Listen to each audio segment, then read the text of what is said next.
अस्सलामुअलैकुम, hello everyone. आज हम फिज़िक्स का एक बहुत ही इम्पोर्टेंट और कोर टॉपिक कवर करने जा रहे हैं जिसका नाम है मैक्सवेल थर्मोडायनेमिक रिलेशंस। थर्मोडायनेमिक्स में हमारे पास कुछ ऐसे वेरिएबल्स होते हैं जिन्हें लैब में डायरेक्टली मेजर करना आसान होता है, जैसे प्रेशर, वॉल्यूम, टेम्परेचर। ठीक है। लेकिन कुछ ऐसे वेरिएबल्स होते हैं जिन्हें डायरेक्टली मेजर करना बहुत मुश्किल या इम्पॉसिबल होता है, जैसे इंट्रोपी, जिसे हम एक्स से डिनोट करते हैं। ठीक है। तो मैक्सवेल ने कैलकुलस का यूज़ करके 4 ऐसी इक्वेशंस दी हैं जो इन हिडन और मेजरेबल वेरिएबल्स को आपस में कनेक्ट करती हैं। आज हम इन चारों रिलेशंस को बिना किसी डायग्राम के सिर्फ सिंपल कैलकुलस से ड्राइव करना सीखेंगे। तो वीडियो को ध्यान से देखिएगा क्योंकि ये एग्ज़ाम में लॉन्ग क्वेश्चन में ज़रूर आती है। अच्छा, अब इन रिलेशंस को डिराइव करने के लिए हम कैलकुलस की एक सिंपल प्रॉपर्टी का यूज़ करते हैं जिसे एग्जैक्ट डिफरेंशियल इक्वेशन कहते हैं। सपोज कर लीजिए कि हमारे पास एक स्टेट फंक्शन है जिसको हम z से डिनोट करते हैं और दो वेरिएबल्स हैं x और y। ठीक है। और जो स्टेट फंक्शन है वो इन दो वेरिएबल्स पे डिपेंड करता है। तो ये हमारे पास बन जाएगा z is equals to f of x y. अगर हम इसका टोटल डिफरेंशियल लिखें तो वो हम लिखेंगे d ji is equals to m d x plus n d y. ठीक है। यहाँ पे एन एम जो है वो हमारे पास partial G by partial x variable Y है, एन हमारे पास partial G by partial Y और वेरिएबल एक्स है। ठीक है। अगर जी जो है वो एक परफेक्ट स्टेट फंक्शन है तो इसमें हम एक यूलर रूल अप्लाई करते हैं। तो ये जो है हमारे पास यूलर रूल के मुताबिक बन जाता है partial m by partial y variable x partial n by partial x variable y. बस ये जो एक छोटा सा फार्मूला, ये छोटा सा रूल जो है वो आपको याद रखना है। इसी एक रूल से हमारी सारी इक्वेशंस जो हैं वो डिराइव होंगी। तो चलिए अब हम अपनी इक्वेशंस की तरफ चलते हैं। चलिए, पहले रिलेशन के लिए हम यूज़ करते हैं first and second law of thermodynamics का कंबाइंड फार्मूला। ठीक है। फर्स्ट मैक्सवेल रिलेशन को डिराइव करने के लिए हम जो यूज़ करेंगे वो क्या करेंगे, फर्स्ट और सेकंड लॉ ऑफ थर्मोडायनेमिक्स का कंबाइंड फार्मूला। ठीक है। तो वो कंबाइंड फार्मूला बनेगा हमारे पास D U is equals to T D S minus P D V. ठीक है।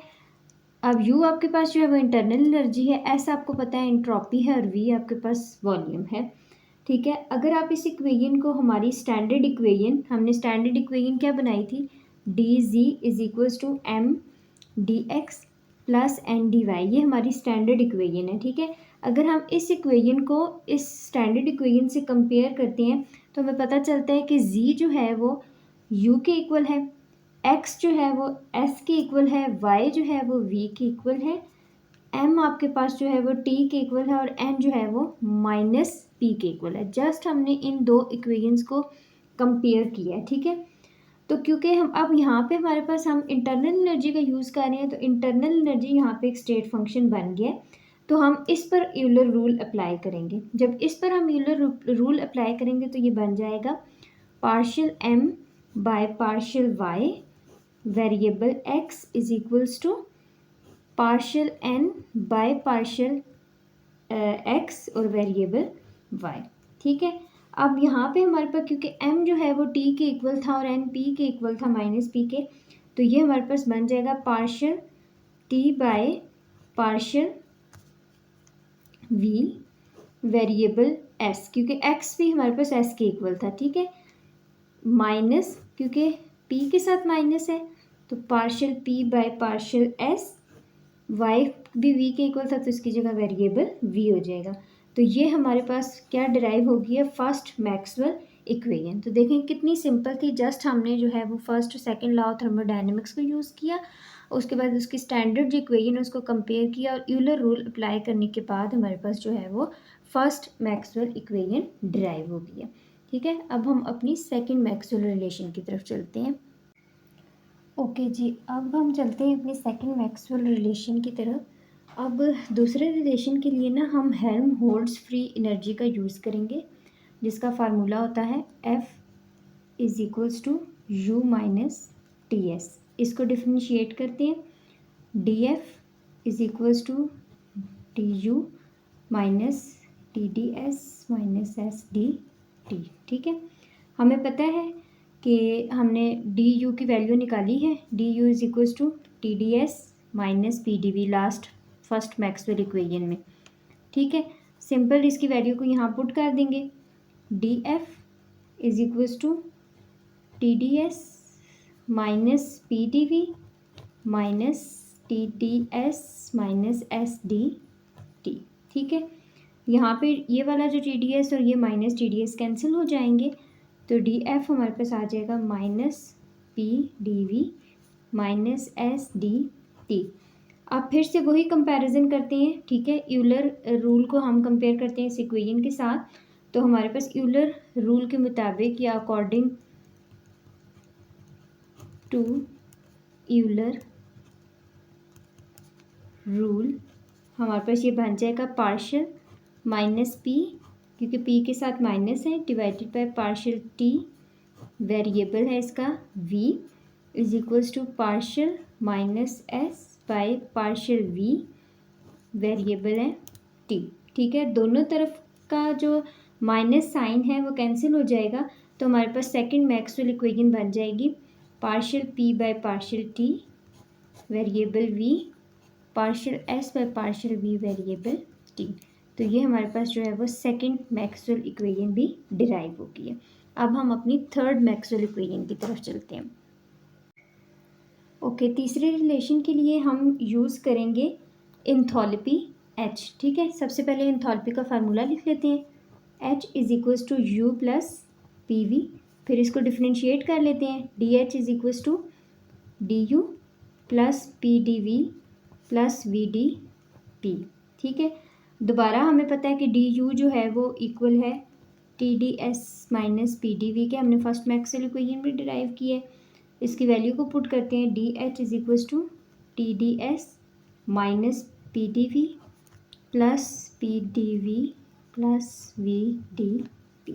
ठीक है, अब ये माइनस पी डी वी और plus p D v cancel हो जाएंगे, तो डी एच हमारे पास आ जाएगा T D s plus v d p. यहाँ इंडिपेंडेंट वेरिएबल्स हमारे पास एस और पी हैं, तो उसी तरह हम इस इक्वेशन को यूलर रूल से अप्लाई कंपेयर करते हैं। तो अकॉर्डिंग टू यूलर रूल ये हमारे पास बन जाएगा partial t by partial p, variable s is equals to partial v by partial s, variable p. तो ये हमारे पास बन गई है हमारी थर्ड मैक्सवेल रिलेशन या थर्ड मैक्सवेल इक्वेशन। अब हम अपने फोर्थ मैक्सवेल रिलेशन की तरफ चलते हैं। ओके जी, अब हम अपनी फोर्थ मैक्सवेल रिलेशन के लिए यूज़ करेंगे गिब्स फ्री एनर्जी का। ठीक है, सबसे पहले इसका फार्मूला लिख लेते हैं, G is equals to H minus T S. इसको डिफ्रेंशिएट करते हैं, D G is equals to D H minus T, differentiate of entropy, ये S minus S D T. ठीक है, अभी हमने ऊपर देखा है ना कि डी एच जो है वो इक्वल है t D s plus v d p के, वैल्यूज़ को पुट कर देते हैं, D G is equals to T D s plus v d p minus t D S minus S D T. ठीक है, अब यहाँ पे ये टी डी एस इस टी डी एस से कैंसिल हो जाएगा, तो डी जी हमारे पास इक्वल हो गया है v d p minus S D t. Again इधर यहाँ पे हमारे पास पी और टी वेरिएबल है, तो अगेन उसी तरह यूलर की जो रूल है या यूलर की जो प्रॉपर्टी है उसके साथ हम इसको कंपेयर करेंगे, तो ये बन जाएगा, इस इक्वेशन को यूलर की इक्वेशन के साथ कंपेयर करेंगे तो ये बन जाएगा partial v by partial t, variable p is equals to minus partial s by partial p, variable t. अब ये हमारे पास क्या बन गई है, फोर्थ मैक्सवेल रिलेशन। ठीक है, तो देखा आपने कि बिना किसी डायग्राम के सिर्फ एक मैथमेटिकल प्रॉपर्टी को यूज़ करके हमने चारों इंपॉर्टेंट रिलेशंस को आसानी से डिराइव कर लिए। तो ये थर्मोडायनेमिक्स के क्रिटिकल प्रॉब्लम सॉल्व करने में बहुत काम आते हैं। तो उम्मीद है कि आपको ये मुश्किल लगने वाला टॉपिक अब बिल्कुल क्लियर हो गया होगा। अगर आप चाहते हैं कि मैं इन रिलेशंस की एप्लीकेशन पर भी वीडियो बनाऊं तो मुझे कमेंट सेक्शन में ज़रूर बताएं। वीडियो को ध्यान से देखने का शुक्रिया। वीडियो को लाइक और चैनल को सब्सक्राइब ज़रूर कीजिएगा। अल्लाह हाफिज़।